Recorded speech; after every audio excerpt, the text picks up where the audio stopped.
Representative Greiner. Thanks, Mr. Chairman. Good morning, Mr. Secretary. Good morning. I want to switch back to these community colleges and the post-secondary funding. There seemed to be a disconnect to me with the governor's budget address.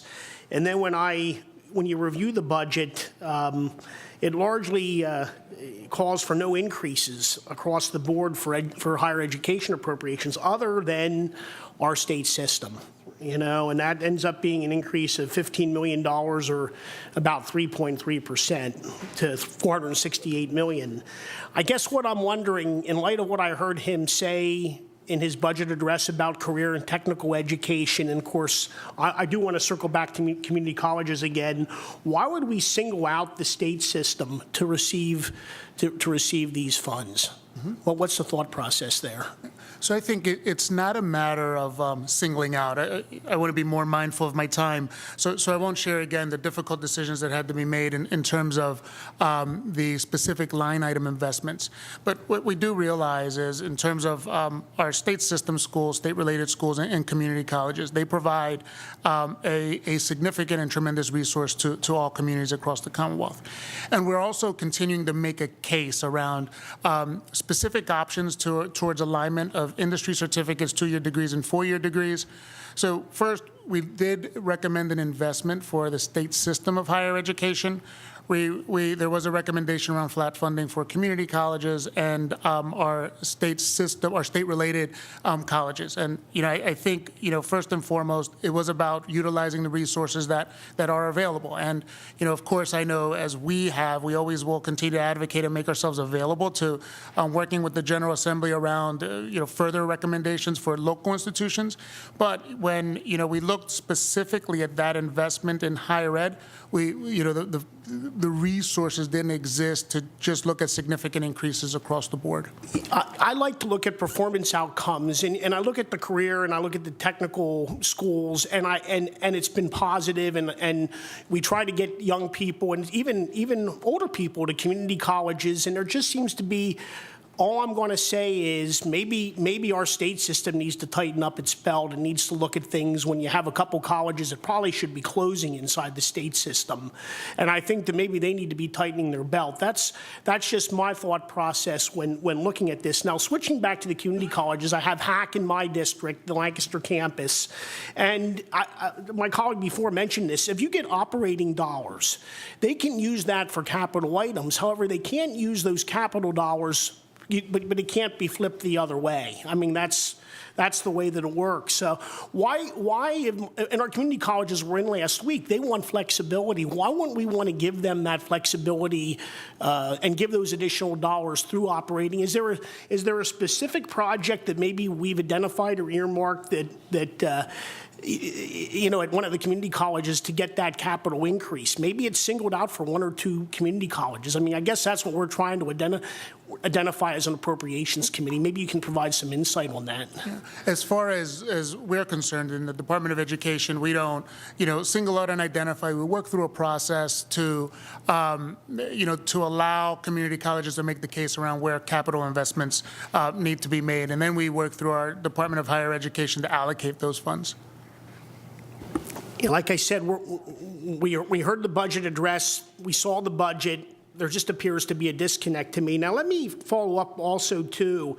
Getting back to the state system and their schools that are struggling, you look at all the education providers throughout the Commonwealth, whether it's a school like Stevens or HAC or Penn State or Pitt or whatever, and they're fighting against the demographic trends that are largely beyond their control. I mean, there are simply fewer traditional age high school students to go around, and considering the landscape in Pennsylvania, we have Pitt and Penn State, and I know have branch campuses.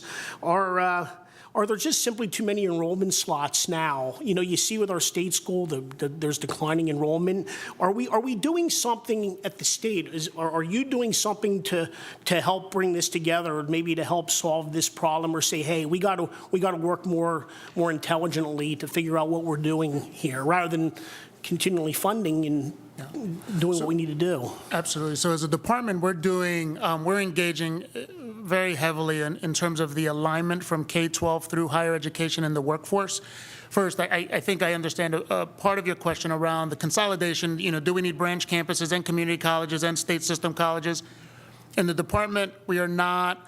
We started to engage in a conversation with the General Assembly early on in my tenure around the redundancy of higher ed options, and I learned quickly, and in the conversation that we've had with the General Assembly, we learned really quickly.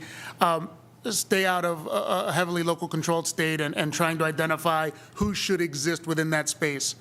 I just, altruistically, I tried to look at it from a pure academic standpoint and realized I wasn't going anywhere, and nor would I be able to accomplish, any real movement. But what we have done, we understand, that there are some amazing opportunities for the students in the Commonwealth that go on to higher ed institutions, and I'm going to just speak really quickly. But we know that the vast majority of Commonwealth graduates, and although our graduation rate's increasing, lower number, and you nailed it, go on to state-related, state-type institutions.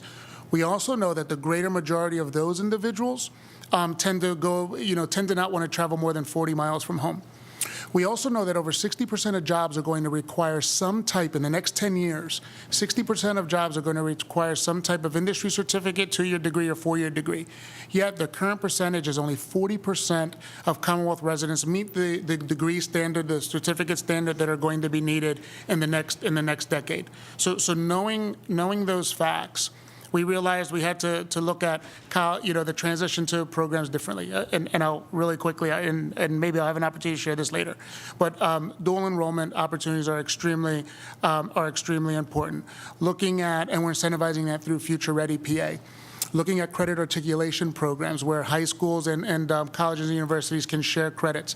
Johnstown has an amazing program where a few hundred of their kids are now graduating with associate degrees in hand. So kids are being exposed to their local colleges and universities earlier on, and we want to see more programs like that exist. And for that, we need a more localized higher education option. I thank you for your time. All I'm going to say is I do think we might have to reshuffle the deck where dollars go with post-secondary, but thank you, Mr. Chairman.